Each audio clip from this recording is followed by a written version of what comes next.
So answer me this little question. Have you ever driven a classic BMW? Did you notice the old school technology? Well, if you think about it, back then, they were just worrying about getting from point A to point B safely, making sure that they're having good times, seeing the sights and sounds of what was around them. And let's not forget, having air conditioning and heating was a big deal. And in those days in Germany, BMW was making sure that they were on top of their game, providing their customer base with advanced technology, always looking for ways to push the envelope with what they can provide, giving drivers different ways to engage with their vehicle. And in today's video, I'm going to be presenting you with a tutorial on how to install BimmerTech's NBT Evo ID5 ID6 retrofit.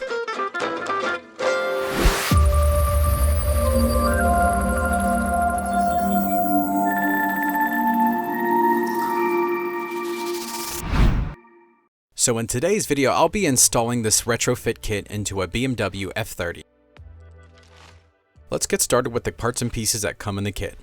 Here's the NBT Evo touchscreen and the monitor jumper cable that goes from the head unit to the monitor. Notice the cable has different colors on either end. I'll show you guys what that will be about later on. Here's the Wi-Fi antenna and BimmerTech's plug-and-play wiring harness. And something I'd like to mention, whenever you're online ordering from us, we create the orders tailored to your specific vehicle's VIN number. This way everything should plug and play easily. And here's a couple parts that we'll be using to control the system: the iDrive touch controller and touch controller module. And this is the plug and play Y harness that you'll be using.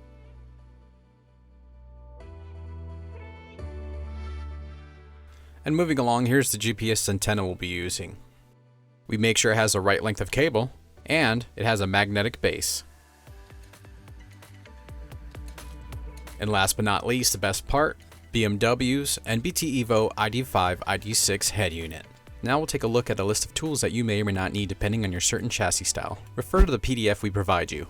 First up, BimmerTech's trim removal kit, Phillips head screwdriver, a pair of pliers, some Velcro or zip ties, electrical tape, socket wrench, 8mm deep socket, 10mm deep socket, a 3mm Allen key, and Torx T20 bits. We also recommend 3M's double-sided stick tape. So for those of you with the iDrive system with a smaller head unit who lack navigation or Apple CarPlay, in today's video I'm going to show you guys how to get the installation done with an NBT Evo ID5 ID6 system provided by BMW. The system includes Apple CarPlay functionality and also allows you to screencast your compatible Android devices. The system is also equipped with BMW's really awesome analog tech built into it, which makes it great when you want to install better speakers or an upgraded amplifier in the future. And whenever you guys order an NBT Evo retrofit kit, we make sure it's tailored to your car's specific VIN number. That way it's just a plug and play installation. For some of you who don't have Bluetooth or USB pluggability, we're going to get you guys set up for that as well. And in some cases, you guys may want to upgrade to a touchscreen like I'm going to show you how to today, and we'll be able to help you set up that option. We definitely recommend you guys getting in touch with us to discuss the details. Something I want to let you guys know is before we ship out the NBT Evo system to you, we make sure that the maps and the navigation system are updated according to your specific region. And for those of you in the States or in Europe, if you guys have Sirius XM radio, HD radio, or DAB for you guys in Europe, let us know ahead of time before you order the system, because these things are an optional upgrade. It's important to remember before working on any electrical components on your vehicle, you need to remove the negative terminal on your battery.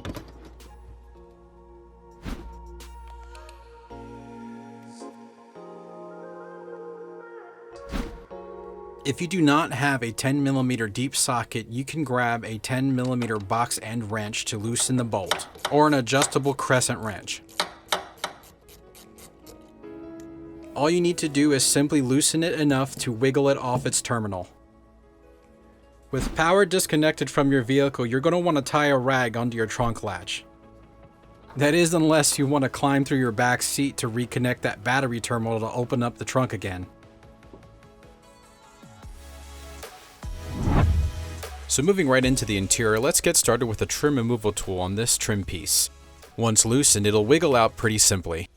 Let's start on the passenger side, just under this piece of trim. Apply some pressure, lifting it gently, and it should pop out.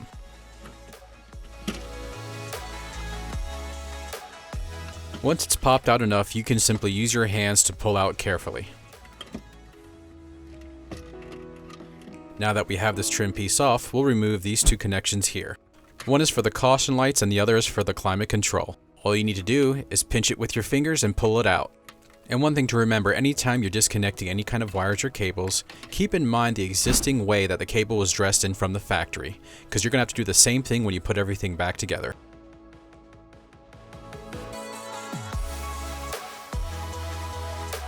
Now let's move on to this trim panel down here that has an LED light. Just pry with your pry tool and it will pop out easily. There's a little clip here, you simply need to lift with one finger and push it out to the right.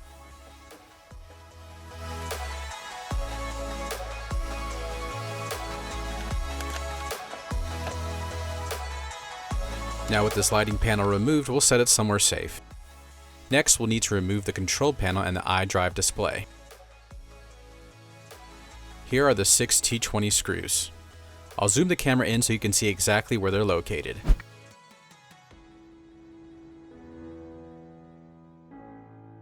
Tucked away out of eyesight, here are the 2 T20 screws for the iDrive display.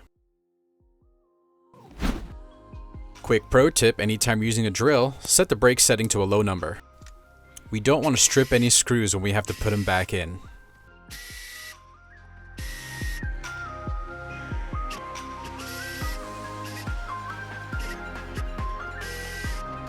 With the screws loose, just grab the control panel with your hands and pull it out.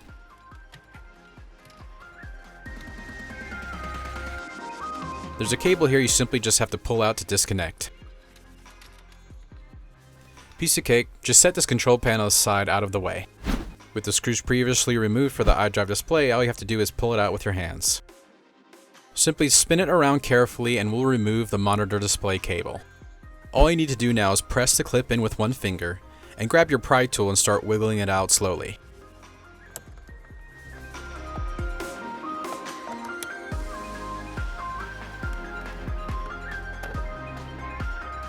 Just go ahead and put this iDrive display aside somewhere safely. Whenever working on a head unit, you want to place some type of cloth to protect your interior, so later when you pull out the head unit it doesn't scratch up your surface. Here are the 2 screws to remove the head unit.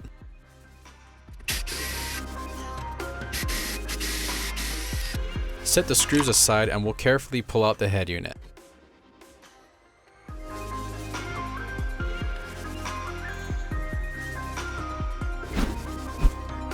Let's go ahead and remove the existing iDrive display monitor cable. Be sure to remember exactly how it was ran because we'll be going the same direction in reverse with the new cable.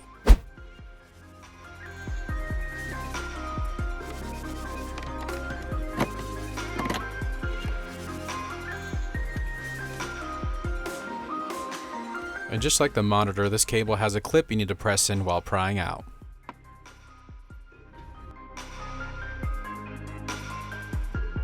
Press the clip in and pry it with your pry tool. Piece of cake.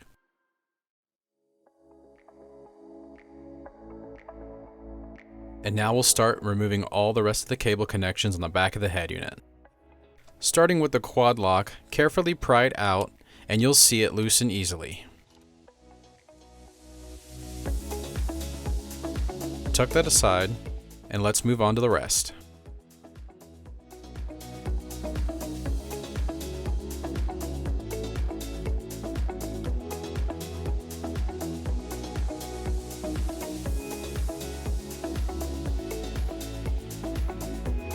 These 3 clips over here have a white clip you need to pry up first before they come loose.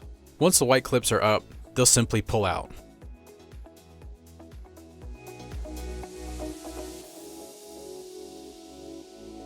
Same thing with this one here. With all the connections removed, we can set this head unit aside.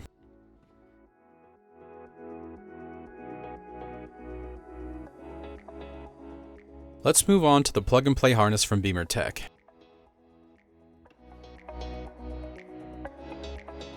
Whenever you're going to connect the plug-and-play harness, always take a look and see how the pins line up. In this case, you can see where the male and female connectors plug together. Depending on your chassis style, these 4 round plugs here would have an optic cable that you would have to remove and place it into the plug-and-play harness. Taking a look at this F30's wiring harness, I can see that there aren't any optic cables. So, in my situation, I don't have to do that. To plug the OEM harness, let's start by loosening the clip, prying it back, Carefully aligning up the pins, make sure it's seating in properly, sliding it in carefully, making sure it's seating well, and then press the clip close. So let's grab the new head unit so we can plug in the BimmerTech harness jumper.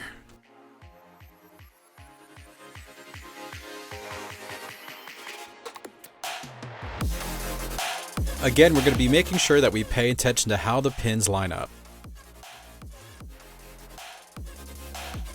And just like the jumper, we're going to slide the quad lock cable in, making sure it's seated properly, and just press the clip closed. Remember to make sure the quad lock is unlocked first.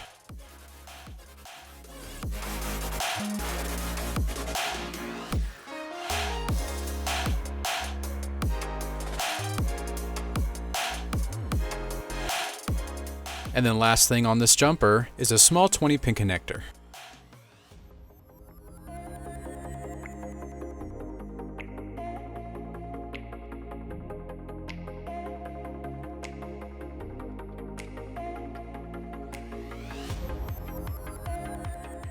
Making sure it lines up correctly, just press it in.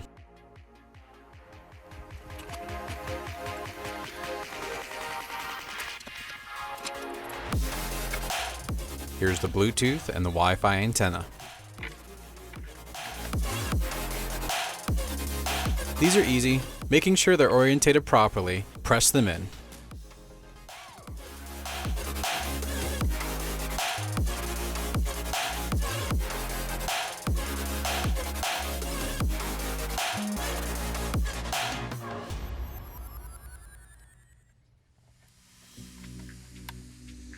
Let's move on to the black and white FM1 and FM2 cables.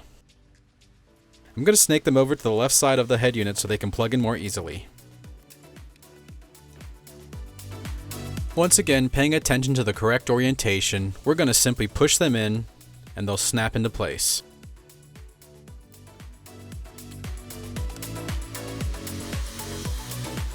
So now let's grab the new NBT Evo display touchscreen cable, and paying attention to the correct color, let's plug the lighter side into the head unit.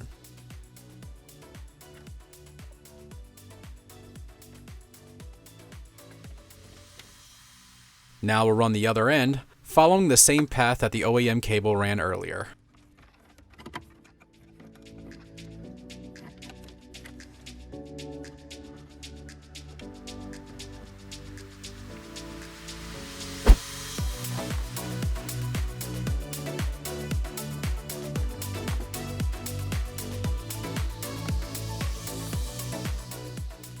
Done deal.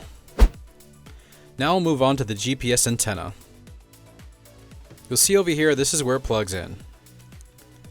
It'll snap into place.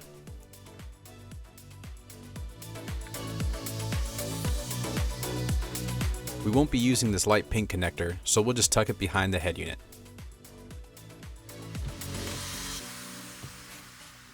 We won't be using this green connector, so we'll just tuck it behind.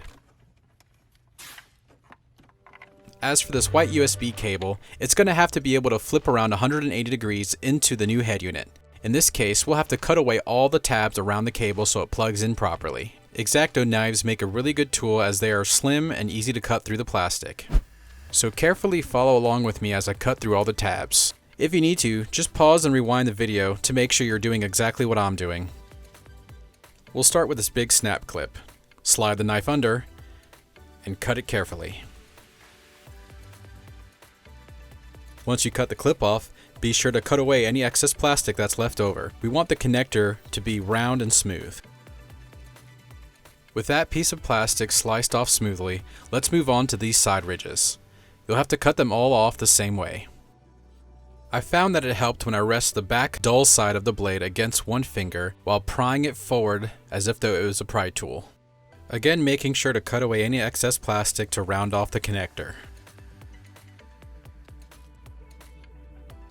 With this last piece cut off, I'll push it in to make sure it's seating properly. And there we have it, good to go. Let's move on to the GPS antenna placement. Let's follow the same path that the display cable went. Reason being is we want the GPS antenna to be as high and forward inside the dashboard as possible, making sure that there is no metal directly above it, as the metal will actually hinder the GPS antenna's reception.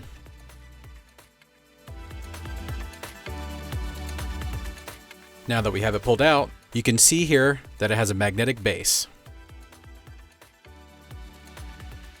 It's nice and strong so it won't move around when you're driving.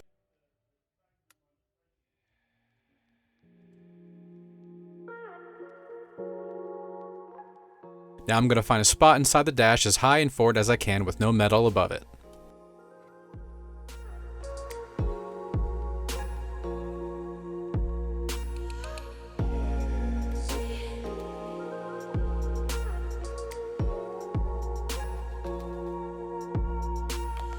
I found a piece of metal bracing inside the dash that will work great.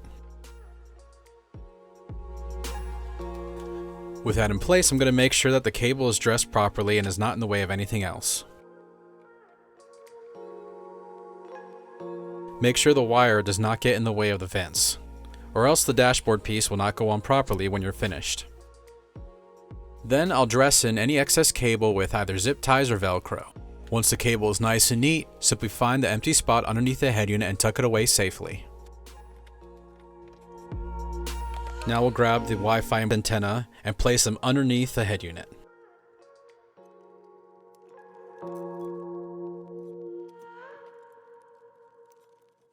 With those wires underneath out of the way, now we're ready to slide the new head unit in place.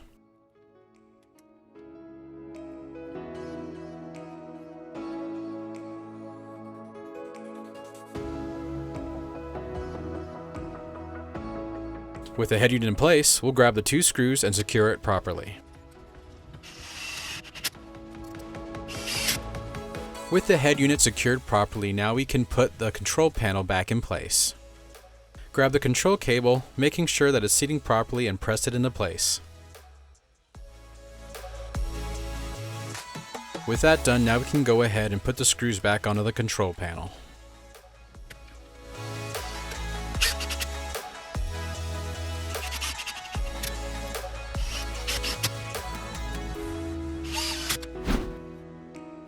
Let's grab our lighting panel and put that in place as well.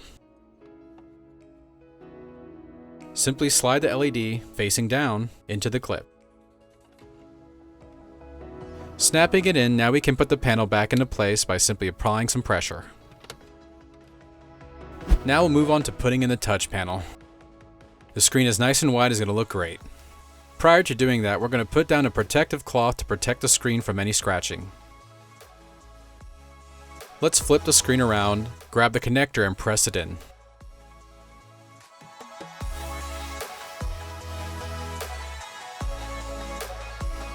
You'll know it's seated properly when it snaps into place.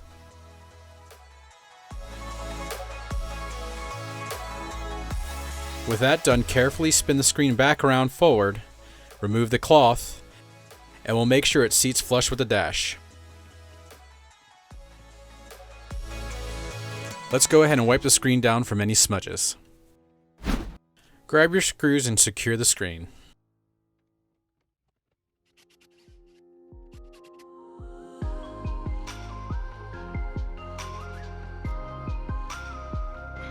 Now we'll grab our ventilation dashboard panel and plug everything in and push it into place. When you plug in the connectors, make sure you follow the same way it was dressed in originally. This way you have no problems when you're pushing the dashboard panel into place. You should hear it all snap into place and work your way over to the passenger side. Now we'll move on to the controller and touch module. Let's grab our Y cable as well. Moving over to the center console, we're going to be prying up right here.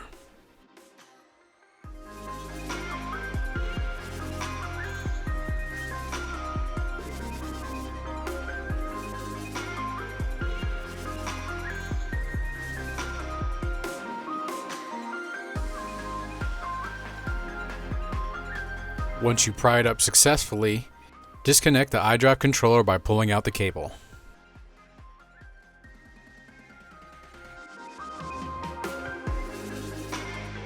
The iDrive controller cable will now plug into the Y harness.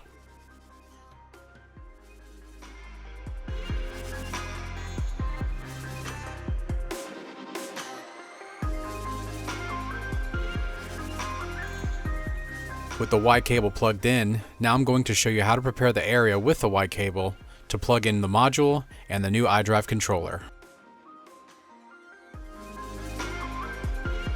There should be one cable for each cavity.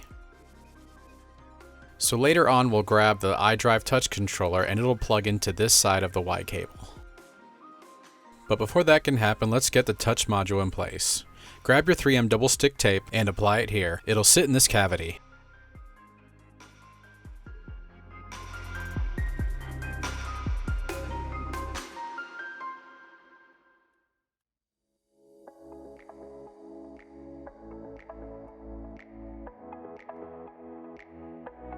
Before we stick it into this area, we're going to go ahead and plug it in.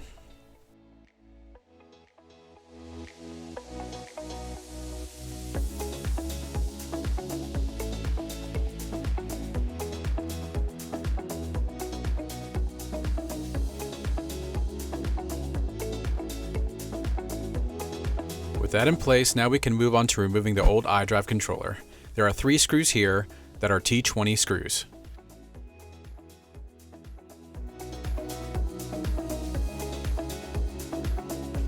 Set the screws aside and remove the old iDrive controller, sliding it up and out. Let's grab the new iDrive touch controller and slide it in. Next, go ahead and put the screws back in.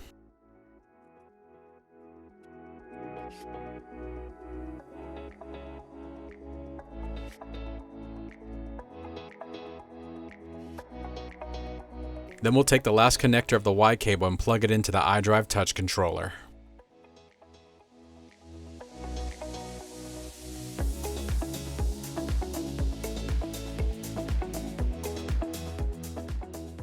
Once that's done, now we can go ahead and put this panel back on, lining it up properly and then firmly pressing it into place.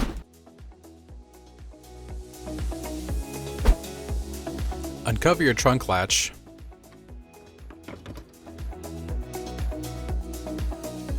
Go ahead and reconnect your battery.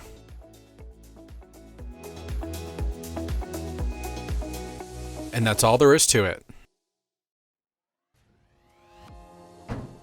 Once everything is installed in an F30 and most other BMW cars, the NBT Evo retrofit will immediately spring into life.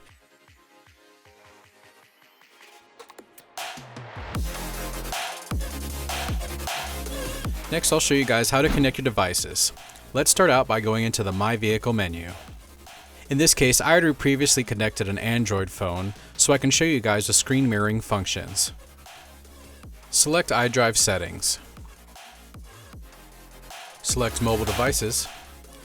Select the Android device, then select mirroring. Over on your Android device, go ahead and slide down to enter your settings. Slide a second time. And then at the bottom right, you should see a Smart View option to select. Then you'll see an option to select the BMW ID that the NBT Evo provides. Go ahead and select it.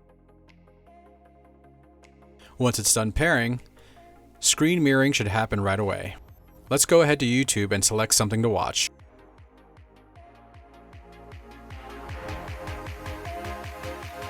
Here's some footage of a car meet that I filmed at Ace Cafe here in Orlando.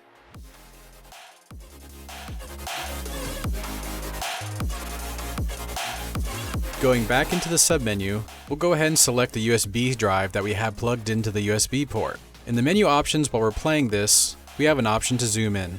Scroll down and select display settings, and you can see where zoom is optional. Once you're there, we can create a shortcut of this feature using one of the numbers on your dashboard controller. Simply press and hold the desired number. Now you can zoom on any video you're playing. So here's how the zoom functions will look with my Android device.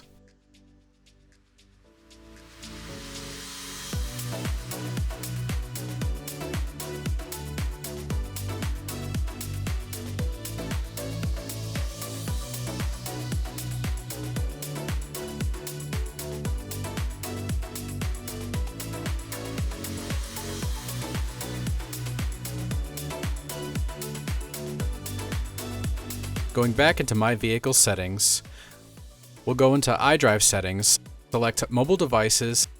Now we'll add an iOS device. We'll select Connect New Device. Then we'll select Apple CarPlay. Then connect Apple CarPlay and confirm. Follow the prompts on your screen. In your iOS devices settings, select General, then scroll down and select CarPlay. The BMW ID provided by the NBT Evo should pop up. Once it does, tap on it and follow the prompts given. The NBT Evo system will try and confirm the code provided. Go ahead and select Pair and press OK. Continue following the instructions provided by the NBT Evo and the iOS menu, and you should be set up properly.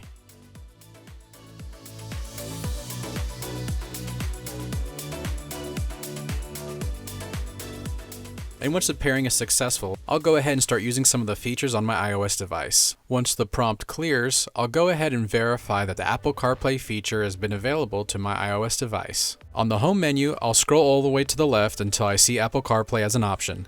Select it and you should see Apple CarPlay pop up. Now all the features that you'd expect from a newer BMW are now available as a retrofit.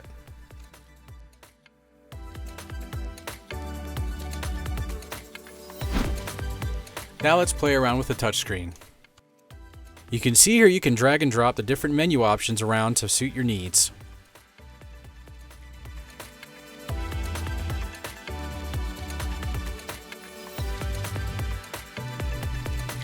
You can even go into navigation and select a map and start playing around with that as well.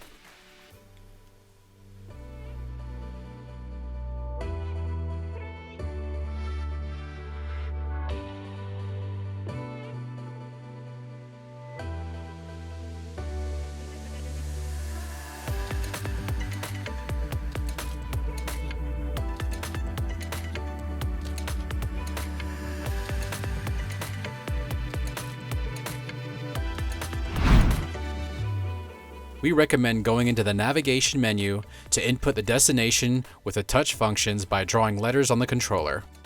Once you have a destination set up, go for a drive.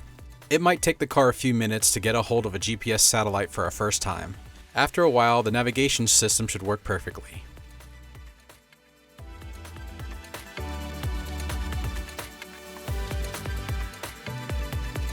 If not, you can enter split screen mode and check if there is an altitude readout, as opposed to just dashes.